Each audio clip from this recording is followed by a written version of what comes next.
বকবে। এই তো পাপা থাক থাক থাক,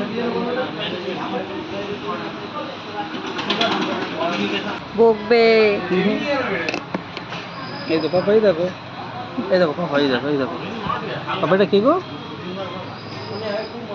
তো বন্ধুরা, কেমন আছো? আশা করি তোমরা সবাই খুব ভালো আছো। আমিও খুব ভালো আছি। অনেকদিন পরে চলে এসেছি আবার একটা ব্লগ নিয়ে।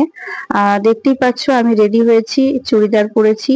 আর সন্ধ্যাবেলা আর কি একটু বেরোবো, হাজবেন্ড তাড়াতাড়ি চলে এসছে। তো ছেলেকে রেডি করে নিয়েছি। দূরে কোথাও যাব না, আমাদের বারুইপুরেই যাব, কাছাকাছি কোনো রেস্টুরেন্টে একটু যাওয়ার ইচ্ছা আছে। বিগত 2 বছর কোথাও যাইনি, কোনো রেস্টুরেন্টে খাইনি। লাস্ট কবে গেছিলাম মনে পড়ে না। বাবু হওয়ার পর থেকে আমরা বাইরে বেরোনো অনেক কমিয়ে দিয়েছি, বিশেষ করে রেস্টুরেন্টে তো একদমই যাওয়া হয় না, না হলে সপ্তাহে সপ্তাহে আগে যেতাম। তো আজকে আমার হাজবেন্ড বললো চলো আজকে কাছাকাছি কোথাও যাই, একটু ঘুরে আসা যাক। তো সেই জন্য আমি সন্ধ্যাবেলা রেডি হয়ে গেছি, বর আসার আগেই আমি রেডি হয়ে গেছিলাম, বর আসতে তারপর ছেলেকে রেডি করলাম। তো চলো এবার বেরিয়ে পড়ি। তো আমরা চলে এসেছি আমাদের বারুইপুর বাইপাসের একটা রেস্টুরেন্টে। চলো, যাই, উল্লে ডেকে তুলে আনবো। ফটো ফটো ধাক্কা মারলে আবার মুশকিল। তো এখানে আমি এসছি নতুন, এর আগে কখনো আসিনি। আশেপাশে অনেক রেস্টুরেন্ট আছে, ধাবা আছে, যেগুলো এর আগেও ঘুরে গেছি, খেয়ে গেছি, অনেক সময় কাটিয়ে গেছি, কিন্তু এইটা শুনলাম নতুন হয়েছে। তো আমার হাজবেন্ড এখানেই খালি বলছিল যাব যাব। তো ভাবলাম এখানেই যখন যাবে বলছে এখানেই যাই, দেখি এখানকার পরিবেশ কেমন, খাওয়া দাওয়া কেমন। তো সেই মতো সেখানে চলে গেলাম। বৃষ্টির ওয়েদার, বুঝতেই পারছো খুব বৃষ্টি হয়েছে সকাল থেকে, তাই একটু ভিজে ভিজে আছে সমস্ত জায়গা। ছেলেকে নিয়ে যেহেতু গেছিলাম একটু টেনশনে ছিলাম যে কি করবে, দৌড়াদৌড়ি করবে, বিরক্ত করবে, বসতে দেবে কিনা চুপ করে, আশেপাশের লোকে ডিস্টার্ব করবে না তো। তো যাই হোক, এসব চিন্তা করে চলেই গেলাম।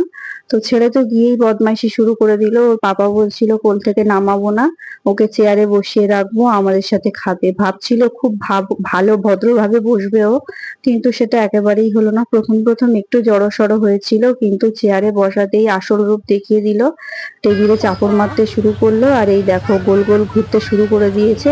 ওকে নাকি ওর পাপা চেয়ারে বসিয়ে রাখবে, এই তো কি পাপা, এইদিকে কাণ্ড! পাপা, তো ওকে আমি বললাম এই ছেড়ে তো। দাও, একটু ঘুরুক ফিরুক, খোলামেলা জায়গা আছে, বেশি ভিড়ভাট্টা নেই। তো এরকম করেই ও পরিবেশটা এনজয় করছিল। আরো ফার্স্ট টাইম গেছিল কোনো রেস্টুরেন্টে আমাদের সাথে, আশেপাশে প্রচুর লোকজন ছিল। তো ওর মতো খেলা করছে, এদিকে আমরা এই খাবার তো। অর্ডার দিয়েছিলাম, খাবারের কি করছো? অপেক্ষায় ছিলাম, বসে গল্প করছিলাম, কোথায়? একটু ছবি তুলছিলাম। মাম্মা আর ডাকছে, আমার ওই তো মাম্মা রেস্টুরেন্টটা খুব ডাকছে। একটা ভালো পছন্দ এইদিকে হয়নি, মাম্মা। কেননা ওই তো, একটু ওই তো। অন্ধকার মতো আর বৃষ্টির ওয়েদার কেমন যেন একটা লাগছিল। ভাবছিলাম যে কেন যে এলাম, এর থেকে এই কোথায় বাড়িতেই হাত ভালো দিচ্ছ? ছিল।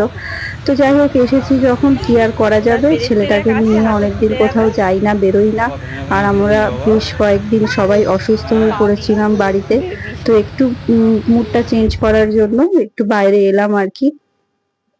তো আমরা অর্ডার করেছিলাম মোমো আর একটা চিকেন রোল। তো সেইটার জন্য অপেক্ষা করছিলাম, খাবার একটু দেরিতে আসছিল। তো এদিকে আমার ছেলে বদমাইশি করেই যাচ্ছিল।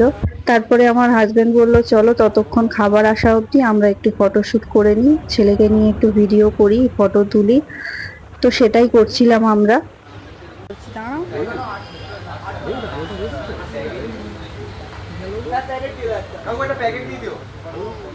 হ্যাঁ।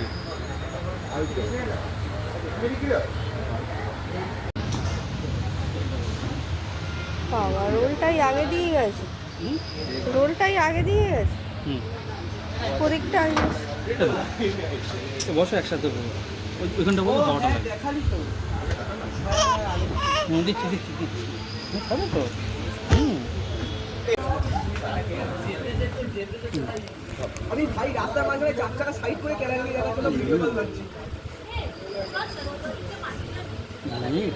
ভিডিওটা দেখে অনেকে বলতেই পারে এইটুকু বাচ্চাকে ফাস্ট ফুড খাওয়াচ্ছে, কিন্তু না, ও কিন্তু বিশেষ কিছু মানে মানে বিশাল কিছু পরিমাণে খায়নি, সামান্য একটুখানি মুখে দেওয়ার মতো, যাতে একটুখানি চুপচাপ থাকে।